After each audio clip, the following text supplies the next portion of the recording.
Space exploration के लिए हर एक कंट्री एक दौड़ में लगा हुआ है, जिसमें हम भारत को भी बिल्कुल पीछे नहीं देख रहे हैं।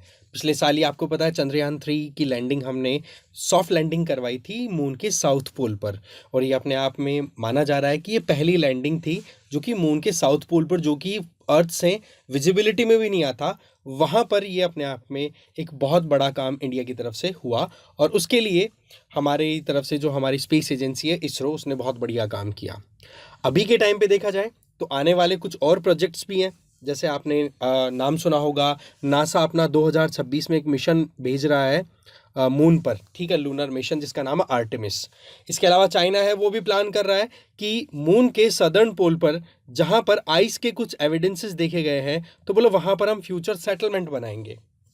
बट यहाँ पर एक नई डेवलपमेंट आई, एक रिपोर्ट रिलीज होती है नासा के द्वारा, और इस रिपोर्ट में क्या कहा गया कि मून जो है वो कंटिन्यूअसली श्रिंक कर रहा है। श्रिंक करने का मतलब मून की जो साइज है वो रिड्यूस हो रही है, और ये रिड्यूस होना एक अपने आप में अलार्मिंग बेल के तौर पे देखा जा रहा है। क्योंकि फ्यूचर में जब कभी भी कोई भी मिशन लॉन्च होगा तो ये तो जरूर देखा जाएगा कि एक तो मून पर पहुंचने में इतना लंबा समय लग गया, और अब वहां जाकर के भी अगर कोई भी इंफ्रास्ट्रक्चर या कोई भी तरीके का कोई बड़ा प्रोजेक्ट रन कराया जाए और वहां पर मून के श्रिंक होने की वजह से अगर वो डैमेज हो गया, तो ये अपने आप में बहुत ज़्यादा नुकसान वाली बात हो जाएगी। अब सवाल ये आता है कि क्या श्रिंकिंग इतनी स्पीड से हो रही है, क्या मून की साइज इतनी स्पीड से रिड्यूस हो रही है जिसके चलते कि वहां पर कोई स्ट्रक्चर मतलब लंबे समय तक स्टेबल ना हो सके? जी ऐसा बिल्कुल भी नहीं है, ये ग्रेजुअल स्लो प्रोसेस है। बट यहाँ पर हमारे लिए जानना जरूरी है कि एक्चुअल में ये सारा मामला है क्या, मून की इंटीरियर स्ट्रक्चर कैसी है, मून पे ये सारे इवेंट्स किस तरीके से हो रहे हैं, और श्रिंकिंग क्या एक्चुअल में प्रॉब्लम है या प्रॉब्लम कुछ और है।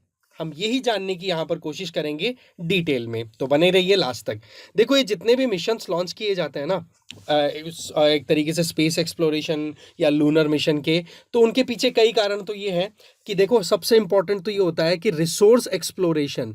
दैट मीन्स मून पर बताया जाता है कि हीलियम के बहुत बड़े भंडार हैं। हीलियम के अलावा बहुत सारे मिनरल्स हैं जो कि एक तरीके से एनर्जी सिक्योरिटी का काम कर सकते हैं अर्थ सरफेस पे। तो ऐसे में ये एक रेस लगी हुई है।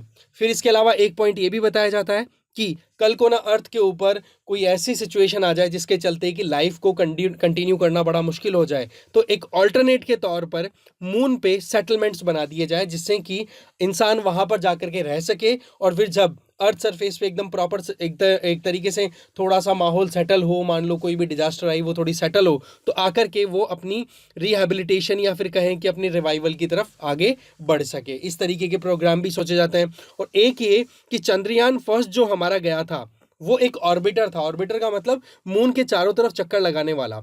अब उसके द्वारा कुछ इमेजेस दी गई थी, इंफ्रारेड इमेजेस, और उसमें बताया गया कि मून के साउथ पोल के आसपास में आइस की प्रेजेंस है। दैट मीन्स आइस है तो इसका मतलब पानी है। अब पानी है तो लाइफ की पॉसिबिलिटी वहां पर निकाली जा सकती है।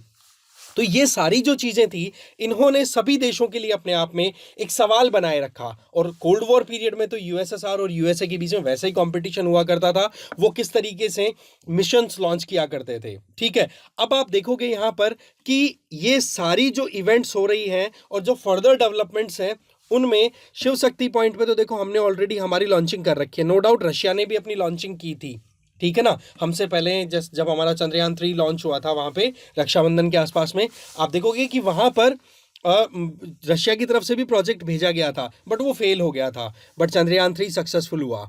अब 2026 में नासा का आर्टेमिस प्रोजेक्ट है, वो लूनार मिशन है, वो जाने वाला है, वो वहां पर काम करने की कोशिश करेंगे।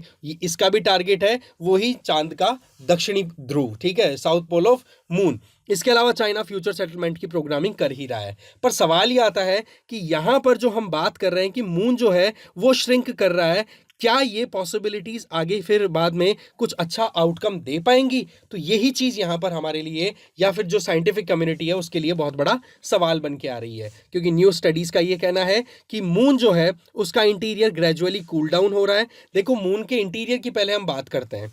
मून का इंटीरियर मोर और लेस अर्थ की तरह ही दिखाई देता है, ठीक है, अर्थ की तरह ही आप मान सकते हो, जिसमें आउटर पोर्शन है दैट इज क्रस्ट, और फिर उसके बीच में मेंटल आ गया, मेंटल के बीच में फिर आ गया आपका कोर। कोर और मेंटल, इनकी बात करें तो ये लिक्विड या सेमी मोल्टन फॉर्म में आपको मिल जाते हैं। अब यहां पर क्या होता है कि ये जो इंटीरियर वाला पोर्शन में जो लिक्विड पोर्शन है ना, वो लिक्विड पोर्शन हो रहा है धीरे धीरे ठंडा। अब सही बात है, समय के साथ साथ में एनर्जी डिके होगी तो अंदर का मटेरियल जो है वो कूल डाउन होगा। और सिंपल एक फिजिक्स का कॉन्सेप्ट भी है कि मॉलिक्यूल्स जो होते हैं उनके बीच की डिस्टेंस, दो कणों के बीच की डिस्टेंस लिक्विड में आपको ज्यादा मिलेगी और सॉलिड में कम मिलेगी। अब जब ये लिक्विड मटेरियल सॉलिड में कन्वर्ट होगा तो डेफिनेटली उनके बीच के मॉलिक्यूल्स के बीच की डिस्टेंस है वो रिड्यूस होगी कि नहीं। वो अगर रिड्यूस होगी तो सीधी बात है कि ये जो मटेरियल है ये थोड़ा थोड़ा कंप्रेस होता चला जाएगा। अब वो कंप्रेस होता चला जाएगा तो इस मटेरियल का आउटर पोर्शन जिसको हम क्रस्ट बोलते हैं, ठीक है, वो क्रस्ट पर भी असर पड़ेगा और उस क्रस्ट पर फिर इस तरीके की दरारें बननी शुरू हो जाती है। तो पॉइंट क्या है कि अर्थ के मून के इंटीरियर में जो मटेरियल है वो लगातार ठंडा होता चला जा रहा है और उस ठंडे होने की वजह से ही कहीं ना कहीं मून की सरफेस श्रिंक कर रही है। एक एस्टिमेट के हिसाब से ये बताया जा रहा है कि पिछले कुछ मिलियन सालों की अगर बात करें तो जो मून का टोटल सरकमफेरेंस है ना, उसमें लगभग लगभग 150 फीट की कमी आ चुकी है। बट ये प्रोसेस देखो बहुत स्लो है, इसका इतना ज्यादा नुकसान नहीं देखा जा सकता क्योंकि करोड़ों सालों के समय में अगर 150 फीट की कमी आई है तो वो हो सकता है कि हमारे लिए इतना ज्यादा इंपैक्टफुल नहीं हो। तो फिर मुद्दा ही आ गया कि हम फिर बात क्यों कर रहे हैं। बात यह है भाई कि यहां पर ये जो श्रिंकिंग हो रही है ना, इस श्रिंकिंग की वजह से मून पर फिर क्वैक्स आने लग जाते हैं जिनको हम आगे से बोलेंगे मून क्वैक्स। और वो मून क्वैक इतने खतरनाक होते हैं कि अभी तक का जो मून सरफेस पे सबसे खतरनाक जो क्वैक, ठीक है, वहां का मतलब मून की भूकंप की हम बात कर रहे हैं, ठीक है, उसकी जो डिटेक्शन हुई है उसकी रेंज अर्थ सरफेस पर या हमने जितनी अभी तक मैक्सिमम स्ट्रेंथ का अर्थक्वेक एक्सपीरियंस किया है उससे 5 गुना ज्यादा है। तो सबसे पहला प्रॉब्लम तो आ रही है मैग्नीट्यूड ऑफ मून क्वैक। और दूसरी प्रॉब्लम क्या आ रही है कि मून पर जो क्वैक्स आते हैं वो ऐसा नहीं कि कुछ सेकंड्स में आके और चले गए जैसा कि हमारे यहाँ पर होता है, नहीं, वहां पर एक बार कोई क्वैक आ गया तो बताया जाता है कि घंटों तक वो क्वैक चलता रहता है, वाइब्रेशंस होते रहते हैं। तो ये है मेन जो प्रॉब्लम है वो। अब सवाल ये आता है कि इन चीजों के बारे में स्टडी किया कैसे की नासा ने। तो नासा का एक तो लूनार रिकॉनेसेंस ऑर्बिटर कैमरा, ये लूनार रिकॉनेसेंस मिशन है नासा का और उसमें लगे हुए कैमराज हैं उनसे स्टडी की गई है। और दूसरा, कोल्ड वॉर पीरियड के टाइम पे नासा के द्वारा एक मिशन भेजा था अपोलो, और उस मिशन के टाइम पर ही कुछ सिस्मोमीटर्स वहां पर इंस्टॉल किए थे। सिस्मोमीटर का मतलब क्या हो गया, अर्थक्वेक को डिटेक्ट करने वाले डिवाइसेस, वो इंस्टॉल किए गए थे मून सरफेस पे। और उनके द्वारा जो सिग्नल्स मिले हैं उनके आधार पर नासा ने ये कहा कि ये जो सब कुछ हो रहा है मून पर, ये कहीं ना कहीं फ्यूचर जितने मिशन हम लेकर के चल रहे हैं उनके लिए अपने आप में एक बहुत बड़ा चैलेंज क्रिएट कर रहे हैं। अब देखो, अर्थ सरफेस को और मून सरफेस को कंपेयर किया जाए ना तो मून का जो आउटर पोर्शन है जिसको हम क्रस्ट बोल रहे हैं ये थोड़ा सा ब्रिटल है। ब्रिटल का मतलब कि थोड़ा सा भी दबाव पड़ता है तो टूट जाता है। अब यहां पर क्या हो रहा है कि मून अगर श्रिंक करता है तो क्या होगा, जो ये मून का जो आउटर पोर्शन है क्रस्ट, ये क्या करेगा, एक दूसरे दो ब्लॉक्स में मान लो टूटा हुआ पोर्शन है तो वो क्या करेगा, एक दूसरे की तरफ आएगा। तो एक तरीके से वो एक थ्रस्ट क्रिएट करेंगे तो और फॉल्ट्स क्रिएट होंगे।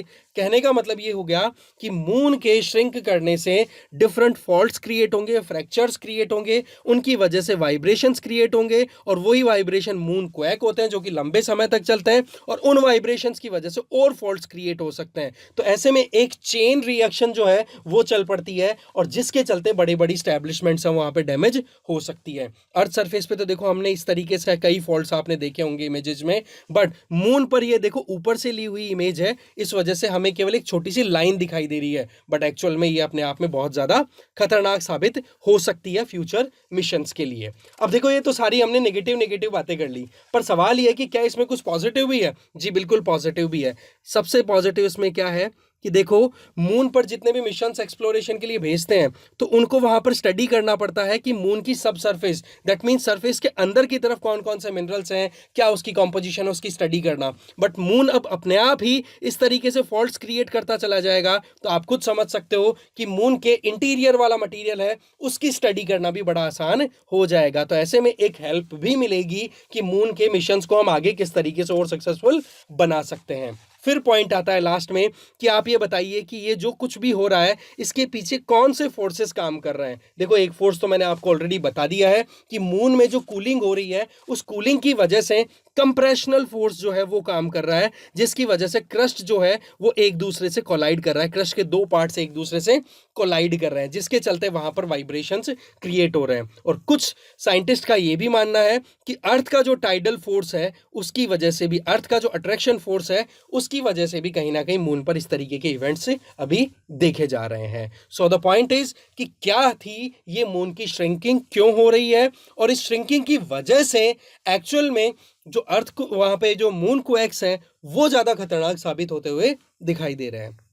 अब आपके लिए बिल्कुल बेसिक से एक इंपॉर्टेंट क्वेश्चन, आप प्लीज इसका आंसर कमेंट बॉक्स में दें।